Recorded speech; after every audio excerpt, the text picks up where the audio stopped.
speech script development. I thought it would be useful for all the newcomers in our club and also for the guests. And also I am planning to invite some of the senior Toastmasters to share their inputs as well. Okay. Just for the benefit of everyone, let me start with the characteristics of Toastmasters speeches. At the club level, when we are delivering the Pathways project speeches, most of the speeches are of short duration, 5 to 7 minutes. There are some projects which may be longer or shorter, but majority are 5 to 7 minutes. Depending on the rate at which you deliver, it will be about 600 to 800 words. If you really deliver very fast, probably you can go up to 850 words also. There is freedom to choose any topic, except for certain projects. For example, in an icebreaker speech, you introduce yourself, or introduction to Toastmasters mentoring, you share your experience as a protege or a mentee. But there are many projects where you are absolutely free to choose the topic that you want to, right? And in Toastmasters, there are 4 types of speeches: informative, entertaining, persuasive, and inspiring. Some speeches may be a combination of inspiring and informative, or entertaining and inspiring, things like that. But broadly, these are the 4 types. And the environment in which you are delivering the speech is very positive. You have friendly audience, and especially in online meetings, nobody can throw stones or eggs at you. Your screen is dumb. That will not do anything to you. You can go ahead and talk whatever you want. You have friendly audience here, very empathetic evaluators.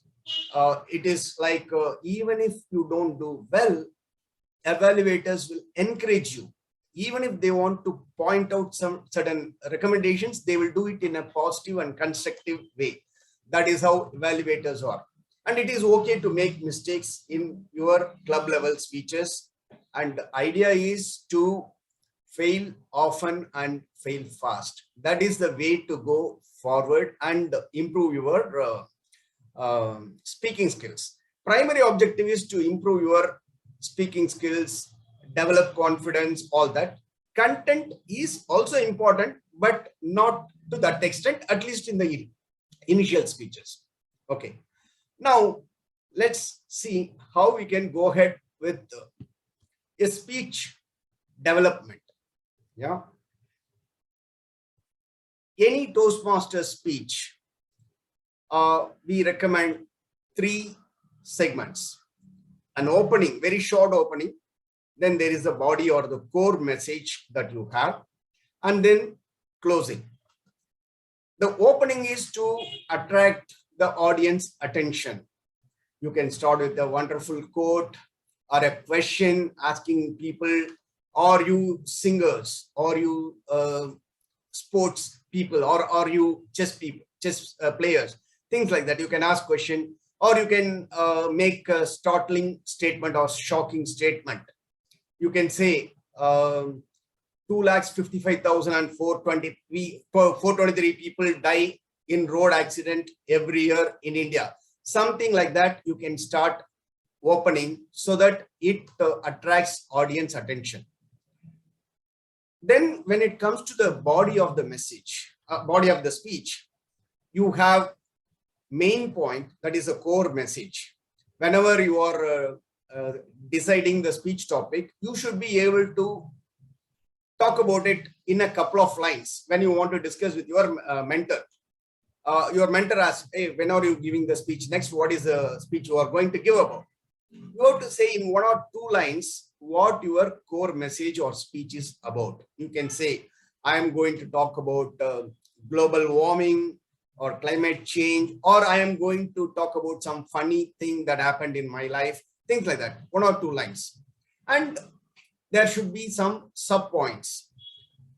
There has to be smooth transition across the sub point. This is the body of a speech. Then the closing, when it comes to the closing or conclusion, Generally, it can be with a call for action. And also, preferably, you can link the opening and the closing to the extent possible. If your message supports or your speech supports. Yeah. In general, the closing also is aligned with the core message that you are going to talk about. Now, when it comes to the body, there are different types of structures that Toastmasters recommends. If you go through the researching and presenting project in level 1 for people who joined before November 2021, or level 3 elective project for people who joined after November 2021, there will be a section where it talks about the different kind of structures that are possible. Let me start with chronological structure. For example, if you are talking about the history of something or a historical event, probably you will start with some time A, it happened, B, it happened, C, it happened, D, it happened. Or you transformed from an individual contributor to the CEO of a company. You want to share that. Probably you will go in a chronological order and say how you progressed. Second is topical. Certain topics will always have subpoints. As I said, if you want to talk about the universe, you can talk about the galaxies or the planet, solar system, planets, and the like. There will be topics under a particular grand topic. The next one is spatial. Maybe you can talk about different places you are visiting. For example, you went on a long trip visiting multiple places.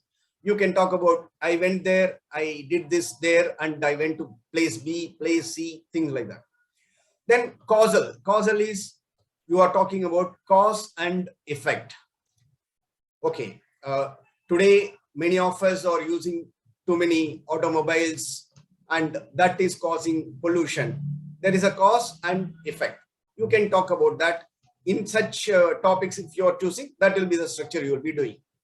Comparative is another structure where you are doing a comparison of different items. For example, it can be the mobile OS. You can talk about the pros and cons of Android versus iOS. Or you can talk about your favorite actors or your favorite actor and another person, or the directors or the singers or the composers or the sports that you are talking about, or about the online meeting versus offline meeting versus hybrid meeting. These are comparative in nature and in structure. Another thing is problem solution. You talk about the problem initially, and then you say these are all the possible solutions and what would be the optimal solution. That is one structure that you can have. For example, if you want to develop a new habit, today you are having a habit that is not good for you, and you are not sure how to eat that frog of starting a new habit, right? Then you try different things. These are all the different possible solutions, like TMOD said, and then choose the one that appeals to you. Then that you can give it as a speech also. Okay. Then the last one is particular, general, particular. That is another structure where initially you start with a particular topic or message, something like, okay, smoking leads to health issues or something. Then you go into general. What are all the tobacco related problems, and how the smoking also is one of the things, and then come back to particular. These are all the different structures that you have in Toastmasters speeches. Sorry for the background noise coming from the street. At this point, if you have any questions, let me listen to them and answer them. If not, I'll go to the next step in my presentation. Okay. Having known about the different kinds of structures, there are some steps in script development. First thing is, as I said, you need to have an abstract. Write a couple of lines about your speech topic or the core message. While you are delivering the speech, the order is opening, body, and conclusion. Whereas while preparing the script, don't think about opening and closing initially. Focus on the body. As I said, you will have the content, main content, sub points, all that, transition, all that you need to develop. And initially, you can just brainstorm and jot down whatever points that come to your mind. If you are a paper and pen person, you can have a notebook in which you can start jotting down the points related to the topic. Later on, sequence them in some logical order so that audience will understand that topic better. These are some of the tips on developing the body. And then once you have developed the body, you can go for the opening and closing related to the body that you have developed. And some of the other methods is like you start rehearsing the speech, having done some outline, and then the complete script also you can write once you are comfortable. Then start rehearsing. During that time, you may change the sentences here and there. You may want to add some vocal variety related thing, because the sentences have to provide scope for vocal variety, or the sentences that you write should help in body language and the like. So initially start with your basic script and then add all these spices slowly. Okay.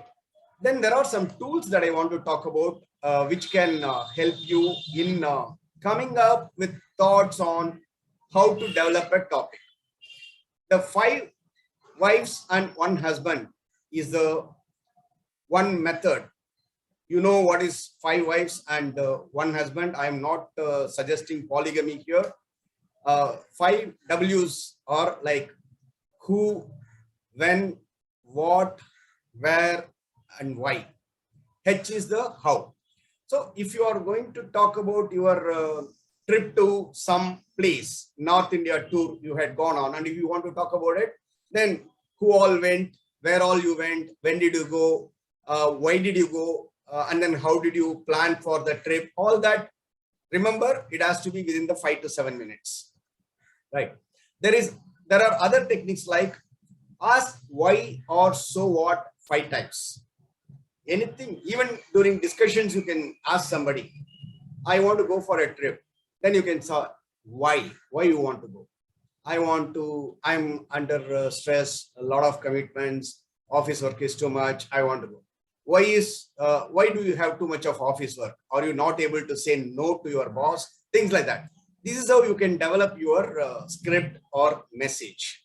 So what is another thing? Something you say, oh, if I don't do this, something will happen. So what? What happens if you don't do this? That happens. So what if that happens? So what if that happens? Or you can have a combination of why and so what also. Mind map is another tool. You can search for mind map on the internet. You will get a lot of information on that.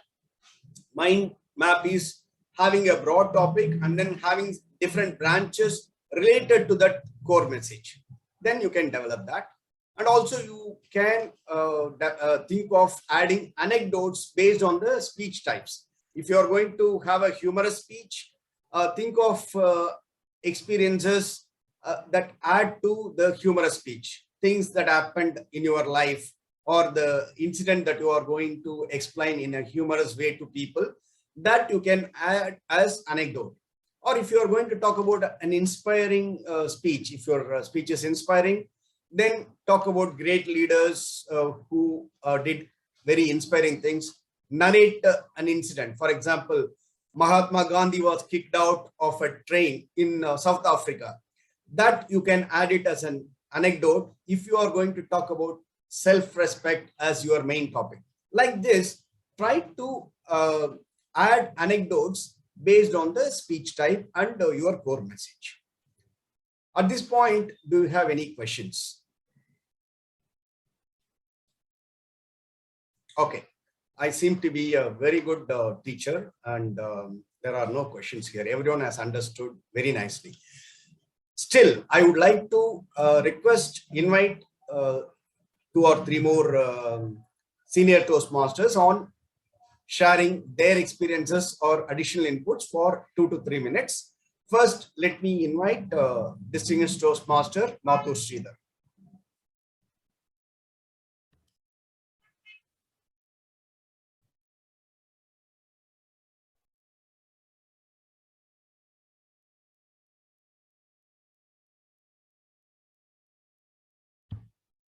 I have always had problem preparing the speech.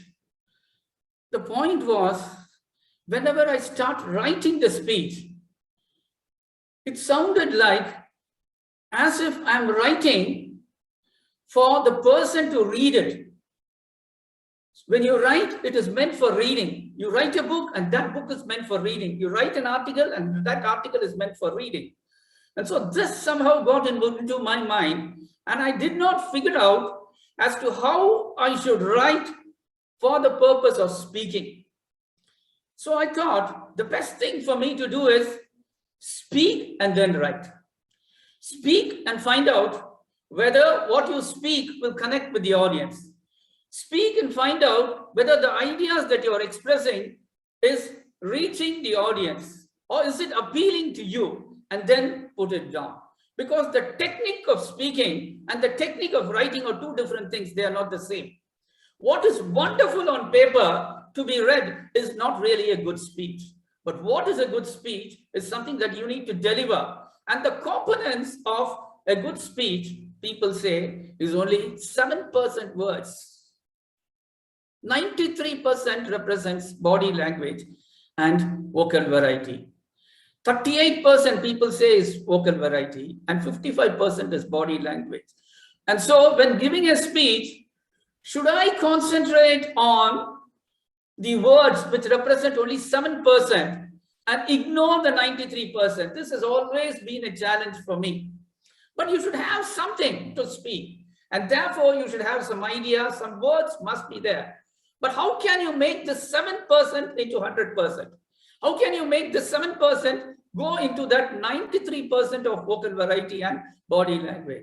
And for that, choosing the words becomes very crucial for me. And choosing the correct word that will create an impact on the audience is where I find it difficult. Most of the time, I spend my time and energy on developing this 7% and ignoring the 93%. But prudence demands that you should practice and devote time for this 93% and devote less time for this 7%. And this is something that I've been grappling on. I've never been able to settle. But most often I find that the thinker in me overtakes the writer in me. The writer in me often overtakes the speaker in me. The speaker in me should actually overtake the writer in me, but that doesn't come out. If the speaker in me brings out the performance in me, brings out the performer in me, I think that will be effective. Can the speaker become the performer? People very many times say when you deliver a speech, when you give a speech, become the performer. Perform on stage, this is the word that people use. People don't say you speak on stage. Nowadays, in the modern parlance, perform on the stage, perform on the stage. How do you perform on the stage? Using your body language and vocal variety. And this is something that I find it extremely difficult, though I am trying to progress to this level. But one tip a person gave me, and it made a lot of sense to me, which really made me think, was this. He said, when you run a 100 meters race or a 200 meters race, at the end of the race, all the athletes will start panting for breath. And similarly, at the end of delivering your 5-minute speech or your 2-minute speech, if you're not grasping for breath, if you're not exhausted, if you're not tired, if you're not given the kind of an energy, you're not delivered the correct speech. You're not given the best. And this kept me thinking. And that is why I revised my strategy and I'm focusing more on the vocal variety. Over to you, distinguished Toastmaster Ashok. Thank you, distinguished Toastmaster Mathur Sridhar, for your for sharing your wisdom. Next, I invite distinguished Toastmaster Srivatsan.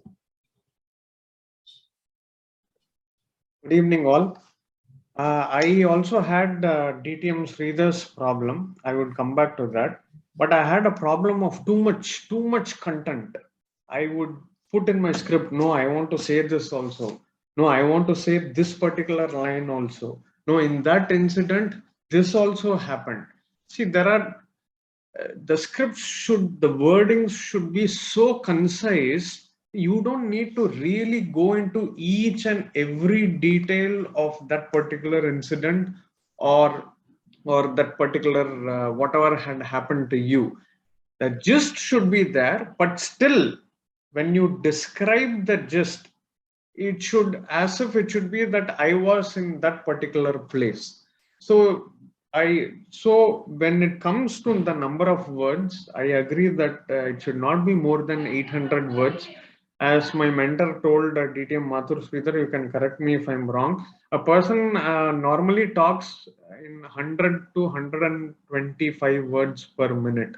So figure out first what is your rate. Okay, figure out what is your rate and write the script according to that, especially when it is a competition or a 5 to 7.5 minute prepared speech. So, and avoid redundancy in script, mentioning the same thing again and again. I have this problem of repeating the same 2 sentences in a speech. First, find out your number of words per minute. Put words that don't put words that you are not comfortable to pronounce. So you would have a tendency to impress the audience. First of all, I want to tell you, don't go with the intention of impressing the audience. Go with an intention of providing value to the audience. And as Mathur Sridhar sir told, wonderful thing, I found out that this problem, which I share with him, I found out that reading a book is different from listening to a speech. Why? What is the reason? Because you can go back to page number 50, page number 75, there was something good. But after delivering your speech in a live contest, will the audience or the judge have that option of going back to what Srivatsan told in the second minute? No, speech is done, over. I'll remember probably few words from your speech. If that is done, that is good enough thing is what I tell. So that is what a good speech, a good script, is different from a good speech. So understand the writer in you is different than the speaker in you. So this took a long time for me to understand this, especially when I read my own script.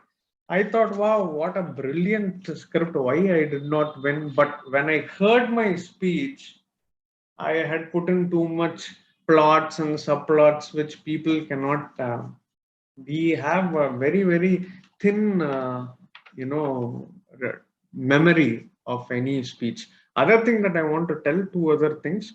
One is the conclusion should be, you should be very clear on what you have to say to the audience. So if you have a problem of 7 minutes, what you're going to tell, first write your speech in 2 lines. What do you want to convey to the audience? After listening to your speech, what should I do? Or after listening to 7.5 minutes, so okay, what was I trying to tell you? So this is one thing, and the conclusion should be very clear and apt. That's it from my side. Thank you. Okay, thank you, distinguished Toastmaster Srivatsan, for sharing your inputs. Now I invite Toastmaster Raju to share his thoughts.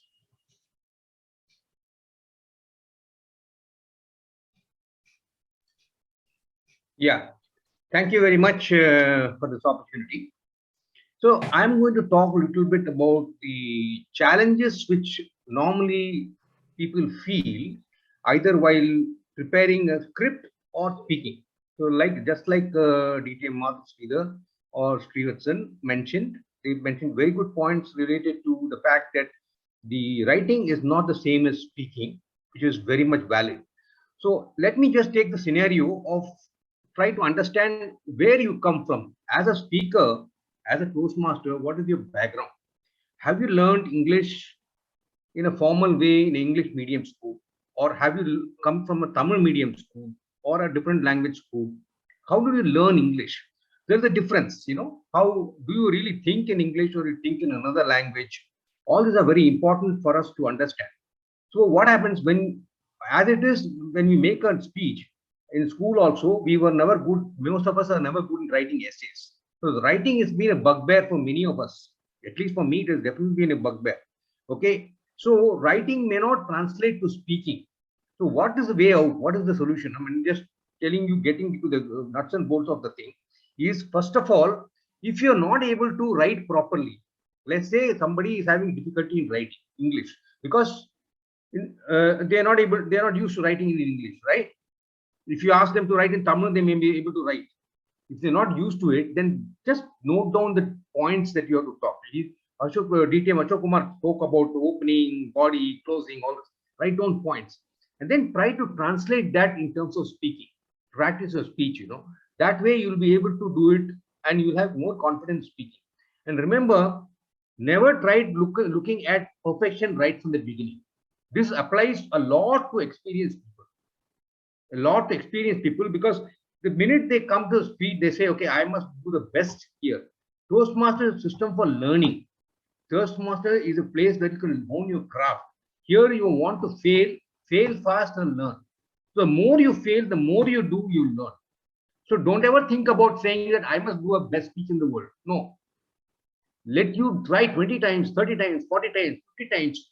You will improve. The number of times matters. Okay. How many times? And nobody bothers whether you spoke well or not, because it's only an opportunity for you to try. It's very, very important that. So these are the things which prevent you from writing a speech or prevent you from speaking also. Why are people not giving a speech? Because they're scared. What are they scared about? You don't have to be scared of anything about. You can talk about anything, right? You fail, you realize your mistake. Second time you do it. Third time you do it. Fourth time you do it. By the fourth time, you know what the whole thing is all about by doing. So that's one thing very, very important. You have to understand that this is not a platform to prove yourself. It's not a platform to say that so and so Toastmaster Raju was the best speaker in the world. No. This is a platform for me to learn speaking, in spite of the fact that I've been speaking for 20 years, which I have observed myself directly. I was a speaker before I came to Toastmasters. But because I came to Toastmasters, I was able to complete or speak in a competition, in an international conference, exactly in 30 minutes. That was a skill I learned here. Not the fact that I could not speak at all. I could speak well. So depending on what is your background, according to that you work. Don't get constrained by the speech and trying to improve on the grammar with the comma and the semicolon and the full stop. That's not required. You may be good in that, you may not be good in that. You should be able to say, okay, I'm not able to speak so well. This applies to mentors as well. Mentors also should be able to judge if the person is coming from a background who doesn't know English well. Now, what's the point in teaching grammar there? There's no point, you know. Instead, make them do it in a short way by trying to make them points and make them speak. See, at the end of the day, it has been proven in educational circles that you first learn by listening and then only speak as a child. As a child, we are taught to learn by listening first, then only we learn how to speak. Right, I mean. First, you are learning to speak by listening, the child also. Then only the ABCD and all comes later. So, the most important thing is you should learn by listening to speak. You should listen more and more and then try to speak. If you make a mistake, it's okay. The more number of mistakes you make, then you realize that, okay, sometimes you make grammatical errors also, because English is really a tough language from grammar point of view. Okay, it's not like other Indian languages. So therefore you have to understand that you should not get demotivated because of this. A lot of speakers I find are getting demotivated because of the fact they think, oh, I don't know how to speak English, I don't know how to speak well. I'm not the best speaker. Somebody got the best speaker award. I didn't get it. All that kind of thing. It doesn't matter. You have to come here to improve. You have to come here to make sure that you learn the craft of speaking. There's a craft involved. Public speaking, as given by Toastmasters, is the craft involved. Learn the craft and then use it elsewhere. You don't have to use it here. Use it outside the Toastmaster system in your profession to speak well. There you will really, people really value it, you know, whatever field you are doing in. So that is what I would say, that understand where you come from, okay? And depending on where you are, you go ahead and tune it accordingly. Applies to both speakers as well as their mentees. Thank you.